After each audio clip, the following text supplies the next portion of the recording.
بسم اللہ الرحمن الرحیم۔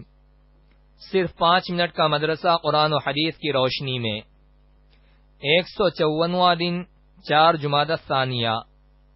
نمبر 1 اسلامی تاریخ۔ بادشاہوں کے نام دعوتی خطوط۔ صلح حدیبیہ کے بعد حالات قدرتی طور پر کچھ بہتر ہو گئے تو رسول اللہ صلی اللہ علیہ وسلم نے عرب کے امیروں اور دنیا کے بادشاہوں کے نام دعوتی خطوط بھیجنے کا ارادہ کیا، اور اس بارے میں صحابہ کرام کو مسجد نبوی میں جمع کر کے خطاب فرمایا: اے لوگو، اللہ تعالیٰ نے مجھ کو پورے عالم کے لیے رحمت و رسول بنا کر بھیجا ہے، اس لیے میری طرف سے دنیا کو یہ پیغام پہنچاؤ، اللہ تعالیٰ تم پر رحم کرے گا۔ اور دیکھو، حضرت عیسیٰ علیہ السلام کے حواریوں کی طرح اختلاف نہ کرنا کہ قریب بھیجنے کو کہا تو رضامند ہو گئے، اور کہیں دور جانے کا حکم دیا تو زمین پر بوجھ بن کر بیٹھ گئے۔ آپ صلی اللہ علیہ وسلم کے جانثار صحابہ یہ حکم سنتے ہی فوراً اطاعت کے لیے تیار ہو گئے اور بطور مشورہ عرض کیا: یا رسول اللہ، یہ دنیاوی بادشاہ بغیر مہر کے کسی خط کو قابل اعتبار نہیں سمجھتے اور نہ اسے پڑھنے کی زحمت گوارا کرتے ہیں، اس لیے مہر لگا کر خطوط روانہ کیے جائیں۔ آپ صلی اللہ علیہ وسلم نے صحابہ کے مشورے سے مہر لگانے کے لیے چاندی کی انگوٹھی بنائی جس پر محمد الرسول اللہ لکھا ہوا تھا۔ اس کے بعد حضور صلی اللہ علیہ وسلم نے بادشاہوں کے نام مہر بند دعوتی خطوط بھیجنے کا سلسلہ شروع فرمایا۔ نمبر 2 حضور صلی اللہ علیہ وسلم کا معجزہ، کندھے کا اچھا ہو جانا۔ ایک غزوے میں حضرت خبیب بن یساف رضی اللہ عنہ کو کندھے اور گردن کے بیچ میں تلوار لگی، جس کی وجہ سے وہ حصہ لٹک پڑا۔ وہ آپ صلی اللہ علیہ وسلم کے پاس آئے تو حضور صلی اللہ علیہ وسلم نے اس حصے پر اپنا لعاب مبارک یعنی تھوک لگایا اور پھر اس کو جوڑا تو وہ چپک کر ٹھیک ہو گیا۔ نمبر 3 ایک فرض کے بارے میں، قضا نمازوں کی ادائیگی۔ رسول اللہ صلی اللہ علیہ وسلم نے فرمایا: جو کوئی نماز پڑھنا بھول گیا یا نماز کے وقت سوتا رہ گیا تو اس کا کفارہ یہ ہے کہ جب یاد آئے اسی وقت پڑھ لے۔ فائدہ: اگر کسی شخص کی نماز کسی عذر کی وجہ سے چھوٹ جائے یا سونے کی حالت میں نماز کا وقت گزر جائے تو بعد میں اس کو پڑھنا فرض ہے۔ نمبر 4 ایک سنت کے بارے میں، گھبراہٹ کے وقت کی دعا۔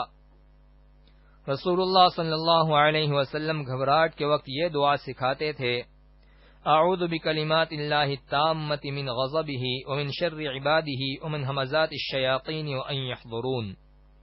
ترجمہ: پناہ مانگتا ہوں میں اللہ کے کامل و مکمل کلمات کے ذریعے اس غضب سے، اس کے غضب اور عذاب سے، اور اس کے بندوں کے شر سے اور شیاطین کے وساوس و اثرات سے، اور اس بات سے کہ شیاطین میرے قریب ہوں۔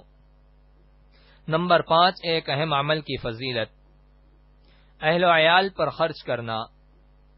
رسول اللہ صلی اللہ علیہ وسلم نے فرمایا: آدمی جو کچھ اپنے اوپر، اپنی اولاد، بیوی، محرم اور رشتہ دار پر خرچ کرتا ہے تو اس کو صدقہ کرنے کا ثواب ملے گا۔ نمبر 6 ایک گناہ کے بارے میں، کفر و نافرمانی کی سزا۔ قرآن میں اللہ تعالی فرماتا ہے: جو شخص منہ موڑے گا اور کفر کرے گا تو اللہ تعالیٰ اس کو بڑا عذاب دے گا، پھر ان کو ہمارے پاس آنا ہے، پھر ہمارے ذمے ان کا حساب لینا ہے۔ نمبر 7 دنیا کے بارے میں، مال جمع کر کے خوش ہونا۔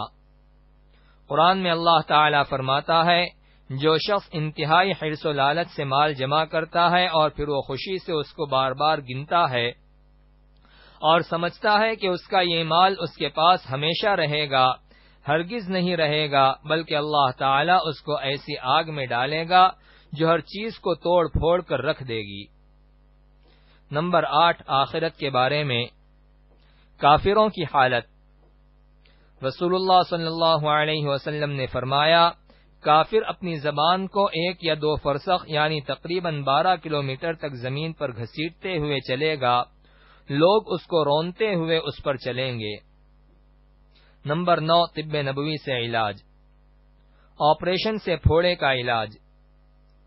حضرت اسماء بنت ابی بکر رضی اللہ عنہا کہتی ہیں کہ میری گردن میں ایک پھوڑا نکل آیا جس کا ذکر حضور صلی اللہ علیہ وسلم سے کیا گیا تو آپ صلی اللہ علیہ وسلم نے فرمایا اسے کھول دو یعنی پھوڑ دو اور چھوڑو مت ورنہ گوشت کھائے گا اور خون چوسے گا، یعنی اس کا خراب مادہ اگر وقت پر نہ نکالا گیا تو زخم کو اور زیادہ بڑھا کر گوشت اور خون کو بگاڑتا رہے گا۔ نمبر 10، نبی صلی اللہ علیہ وسلم کی نصیحت۔ رسول اللہ صلی اللہ علیہ وسلم نے فرمایا تم میں سے ہر ایک دائیں ہاتھ سے کھائے اور دائیں ہاتھ سے پیے اور دائیں ہاتھ سے ہی کوئی چیز لے اور دائیں ہاتھ سے ہی دوسرے کو کوئی چیز دے، کیونکہ شیطان اپنے بائیں ہاتھ سے کھاتا پیتا ہے اور بائیں ہاتھ سے ہی لیتا دیتا ہے۔